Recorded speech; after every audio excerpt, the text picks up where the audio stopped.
నేటి అర్ధరాత్రి నుండి ఆరోగ్యశ్రీ సేవలు హాస్పిటల్స్లో బంద్ చేయడానికి ఇక్కడ ఆరోగ్యశ్రీ నెట్వర్క్ హాస్పిటల్స్ కూడా నిర్ణయం తీసుకున్నట్టుగా తెలుస్తుంది. దీనికి సంబంధించి కూడా ఇప్పటికే కూడా కొంత హాస్పిటల్ యాజమాన్యాలు కూడా ఇబ్బందులు పడుతున్నటువంటి పరిస్థితులు నెలకొన్నాయి.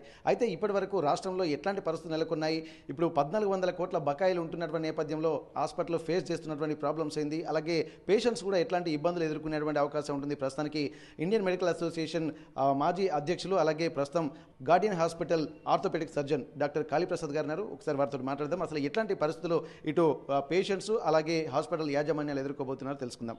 నమస్తే సార్. సార్, ఇప్పటి వరకు ఇక్కడ ఆరోగ్యశ్రీ అనేది చాలా ప్రతిష్టాత్మకంగా తీసుకుంటున్నటువంటి నేపథ్యంలో ఎంతోమంది పేదలకు వరప్రదాయంగా దీన్ని భావిస్తున్నారు. అట్లాంటప్పుడు ఇప్పుడు ఆరోగ్యశ్రీ సేవలు నిలిపివేయడం వల్ల కూడా చాలామంది ఇబ్బందులు ఎదుర్కొనేటువంటి అవకాశం ఉంటుంది. ఇప్పుడు మీరు కూడా యాజమాన్యాలు కూడా ఇక్కడ చాలా ఇబ్బందులు పడుతున్నటువంటి పరిస్థితుల్లో హాస్పిటల్ నడపలేమన్నటువంటి విషయానికి కూడా వచ్చినట్టు తెలుస్తుంది. దీనిపై ఎట్లాంటి పరిస్థితులు ఉండబోతున్నాయి సార్ ప్రస్తుతానికి? నమస్తే అండి. ఆరోగ్యశ్రీ సేవలు ఈరోజు అర్ధరాత్రి నుంచి నిలిపివేయాలని మా అసోసియేషన్ తీర్మానం చేసింది. నిజంగా ఇది ఒక 2 నెలల నుంచి ఆరోగ్యశ్రీ సీఈఓ గారిని కలవడం జరుగుతుంది. ఎందుకంటే మాకున్న ప్రాబ్లమ్స్ సాల్వ్ చేయండి అని సీఈఓ గారిని కలవడం జరుగుతుంది. సీఈఓ గారు సానుకూలంగా స్పందిస్తున్నారు, కానీ మా ప్రాబ్లమ్స్ మాత్రం సాల్వ్ కావడం లేదు. సో మేము విధిలేని పరిస్థితిలో ఎందుకంటే ఆరోగ్యశ్రీ అనేది పేద ప్రజలకు వరప్రసాదం. ఎందుకంటే పేద ప్రజలకు కార్పొరేట్ వైద్య సేవలు అందించే ఒక గొప్ప స్కీమ్ ఆరోగ్యశ్రీ. ఏ పార్టీ పెట్టినా, ఎవరు ఒప్పుకోకున్నా మాత్రం ఆరోగ్యశ్రీ గొప్ప స్కీమ్ అండి. అలాంటి ఆరోగ్యశ్రీకి అనారోగ్యం ముట్టుకున్నది ఇప్పుడు. ఎందుకు అంటే గత తెలంగాణ ఫార్మ్ అయిన కాడ నుంచి 10 ఏళ్ళు తెలంగాణ ఫార్మ్ అయినాక బీఆర్ఎస్ గవర్నమెంట్ ఉంది. ఇప్పుడు కాంగ్రెస్ గవర్నమెంట్ వచ్చి 2 ఇయర్స్ అవుతుంది. పాలిటిక్స్ పక్కన పెడితే ఈ ఆరోగ్యశ్రీని అసలు రివ్యూ చేసి దీన్ని పటిష్ట చేద్దామనే ఆలోచన గత పాలకులకు లేదు, ఇప్పుడు పాలకులకు లేదు.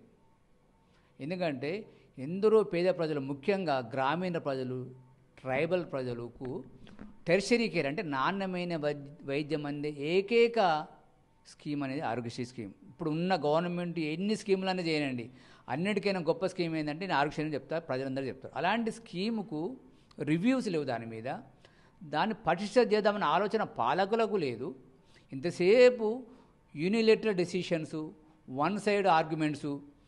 మేము మీ హెల్త్ పాలసీ లోపల స్టేక్ హోల్డర్స్ అనేది ఆరోగ్యశ్రీ హాస్పిటల్ నెట్వర్క్ మేమే కదా స్టేక్ హోల్డర్స్, మేమే కదా నడపాల్సింది. మీకు ప్రజలకు అనుసంధానం మధ్యవర్తిగా ఉన్నది హాస్పిటల్.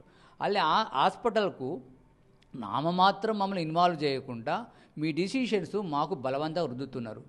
పోని ఎందుకంటే యాజ్ ఎ సోషల్ రెస్పాన్సిబిలిటీ మాకు కూడా ఈ పేద ప్రజల ఆరోగ్యం మీద మీకెంత కన్సర్న్ ఉందో మాకు కూడా కన్సర్న్ ఉంది. అయినా కూడా మీరిచ్చే చాలని ప్యాకేజీలతోని మేము గత 17 ఏళ్ళుగా, అంటే it was start in 2008 by Rajasekhara Reddy గారు. అప్పటి నుండి ఇప్పటి వరకు మేము ఎన్ని కష్ట నష్టాలు ఓడ్చుకున్నా కూడా ఆర్సీస్కి చేస్తున్నాం యాజ్ ఏ సోషల్ రెస్పాన్సిబిలిటీ. ఆ చాలని రివిజన్ లేకున్న ప్యాకేజీలు కూడా మీరు సంవత్సరాల కొద్దీ సంవత్సరాల తరబడి డబ్బులు ఇవ్వకుంటే మా హాస్పిటల్ మేము ఎట్లా నడుపుకోవాలి?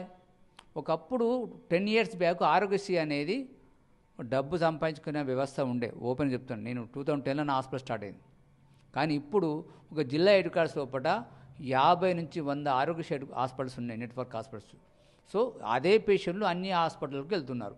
సో మాకు రెవెన్యూ తగ్గింది, అయినా కూడా తప్పదు కదా, వ్యవస్థలో ఉన్నప్పుడు చేస్తున్నాం. మాకు ఇచ్చే అరకొర డబ్బులు కూడా మీరు నెలల కొద్ది ఇవ్వకపోవడం అనేది మాకు భారంగా పరిగణించింది.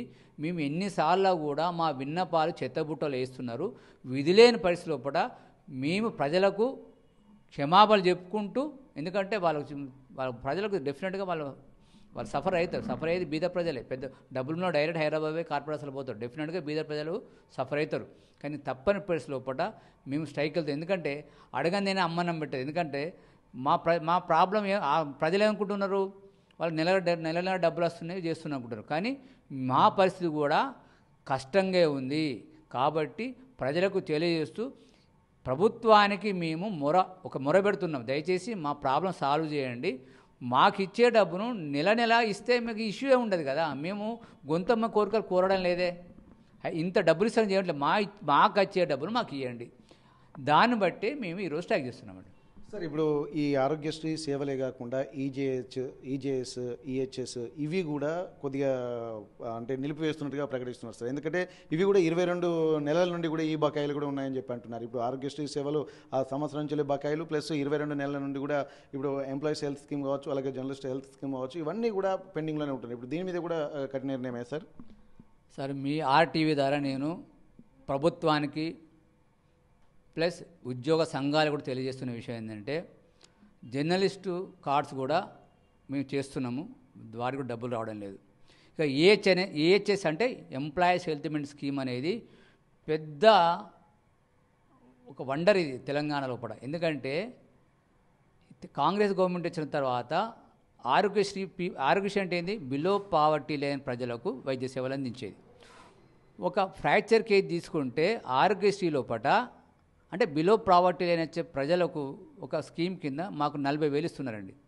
అదే ఈహెచ్ఎస్ అంటే ఎంప్లాయీస్ హెల్త్ స్కీమ్ కింద వాళ్ళు 30,000 ఇస్తున్నారు. నిజంగా ఒకప్పుడు ఎంప్లాయీస్ హెల్త్ స్కీమ్ అంటే మంచిది ఉండే. అసలు ఎంప్లాయీ హెల్త్ స్కీమ్ను గవర్నమెంట్ పట్టించుకోవడం లేదు, ఎంప్లాయీస్ పట్టించుకోవడం లేదు, ఎంప్లాయీస్ యూనియన్ లీడర్లు పట్టించుకోవడం లేదు. నిజంగా అది దాని గురించి ఎంత తక్కువ మాట్లాడితే అంత మంచిదండి. దాని డబ్బులు కూడా సంవత్సరాల కొద్ది పేరుకపోయినాయి. మేము దయచేసి ఈ ఆర్టీవీ ద్వారా ఎంప్లాయ్మెంట్ లీడర్లకు యూనియన్ లీడర్ మారుతున్నారు. దయచేసి మీ ఎంప్లాయీస్ యొక్క ఆరోగ్యం కాపాడే బాధ్యత మీది కాబట్టి దయచేసి ఆ ప్యాకేజ్ రివిజన్ చేయండి. తద్వారా మీ ఎంప్లాయీస్ యొక్క ఆరోగ్యాన్ని కాపాడాల్సిందని కోరుకుంటున్నాను. సార్ ఇప్పటివరకు ఇది ఈరోజు ప్రారంభం కాబోతుంది. మరి దీనికి సంబంధించి కూడా రేపు ఎట్లాంటి పరిణామాలు ఉండబోతున్నాయి సార్? ఇప్పుడు మీరు దృష్టిలో పెట్టుకుంటే ఇది ఎప్పటివరకు కొనసాగుతుంది మీ స్ట్రైక్ అనేది? అంటే ఇది మాకు భేషజాలు లేవండి. గవర్నమెంట్ మమ్మల్ని పిలిచి మాకు అష్యూరెన్స్ ఇచ్చి ప్రాపర్గా అష్యూరెన్స్ ఇచ్చి మాకు నమ్మగలిగితే మీకు స్ట్రైక్ చేయాలని మాకేం కోరిక లేని డెఫినెట్గా we will think over it. Thank you sir. అయితే ఆరోగ్యశ్రీ అంటే ఇది ఒక పేద ప్రజలకు ప్రధానిగా చెప్పుకుంటున్నారు. అట్లాంటి సమయంలో కూడా ఇప్పుడు వాళ్ళకు ఒక విధంగా చెప్పాలంటే ఇన్ని రోజులు సర్వీస్ చేసినటువంటి డాక్టర్లము మీ పేద ప్రజలకు క్షమాపణ చెప్పుకుంటున్నాం. ఇది మంచి ఆరోగ్యశ్రీ పథకం. ఇప్పటి వరకు ఏదన్నా సంక్షేమ పథకాలలో అతి గొప్ప సంక్షేమ పథకం ఏదైనా ఉందంటే అది ఎట్లాంటి డౌట్ లేకుండా ఆరోగ్యశ్రీ పథకం అని చెప్పి నొక్కి వక్కానిస్తున్నారు. ఎందుకంటే ఎంతో సర్వీస్ చేస్తున్నటువంటి తృప్తి తమకు కూడా ఉందంటున్నారు. కానీ ఇప్పుడు ఎన్ని రోజులు ఇన్ని ఇబ్బందులు పడుకుంటా కూడా మేము హాస్పిటల్స్ను నిర్వహించలేమన్నటువంటి విషయం చెప్తున్నారు. దీనికి సంబంధించి ఎన్నిసార్లు కూడా అధికారులకు అలాగే ప్రభుత్వానికి మొరపెట్టుకున్నప్పటికీ కూడా స్పందన కరువు అవుతున్నారు. దాని మీద రివ్యూ లేకపోవడానికి కూడా ఇక్కడ తీవ్రంగా గమనించాలి. ఒకవేళ రివ్యూ ఉంటే పరిస్థితులు కొంత ముందుగడుగు వేస్తున్నాయని చెప్పి అనుకోవచ్చు. కానీ రివ్యూ కూడా లేకపోవడానికి కూడా దాని యొక్క తీవ్రతకు అద్దం పడుతుంది. ఇట్లా అలాగే ఎంప్లాయీస్ హెల్త్ స్కీమ్ కూడా దీనిపై కూడా ప్రత్యేకంగా ఎంప్లాయీస్ పట్టించుకోవట్లేదు, అక్కడ లీడర్స్ పట్టించుకోవట్లేదు. ఇక్కడ ఎవరు పట్టించుకోకపోవడం వల్ల కూడా ఇవన్నీ కుంటుపడిపోతున్నాయి అన్నటువంటి విషయాలు కూడా చెప్తున్నారు. ఇప్పటి వరకు దీనిపై ప్రభుత్వం స్పందించేంత వరకు తాము ఇట్లాంటి స్ట్రైక్ చేస్తూనే ఉంటాము, దీనిపై ఎట్లాంటి భేషజాలు లేవు అన్నది కూడా చెప్తున్నారు. రాష్ట్ర వ్యాప్తంగా ఉన్నటువంటి 330 హాస్పిటల్స్ నెట్వర్క్ హాస్పిటల్స్ ఆరోగ్యశ్రీకి సంబంధించి కూడా ఇక్కడ నిలిపివేస్తున్నట్టు ప్రకటించారు. 1400 కోట్లు కేవలం ఆరోగ్యశ్రీకి సంబంధించినటువంటి బకాయిలే ఉన్నాయి. కాబట్టి ఎట్టి పరిస్థితుల్లో ఈ బకాయిలు చెల్లించి ఆ ప్రభుత్వం మళ్ళీ దీనిపై ఒక పునరాలోచన తీసుకుంటే మాత్రమే మేము నిర్ణయం తీసుకొని మళ్ళీ సేవల్ని పునరుద్ధరిస్తామని చెప్పి ఇక్కడ ఉన్నటువంటి డాక్టర్ కాళీప్రసాద్ గారు కూడా చెప్తున్నటువంటి పరిస్థితి. వరంగల్ నుండి కెమెరా పర్సన్ వంశీతో వెంకటరత్నం, RTV వరంగల్. తెలుగులో ఫాస్టెస్ట్ న్యూస్ ఇప్పుడు కొత్త అవతారంలో 5 సెకండ్లోనే పూర్తి వార్తా సమాచారం మీ చేతిలో. సోషల్ మీడియా ట్రెండ్స్ మీ కళ్ళ ముందుకే live TV and voice search options తో ఇప్పుడే డౌన్లోడ్ చేయండి. యాప్ లింక్ డిస్క్రిప్షన్లో ఉంది.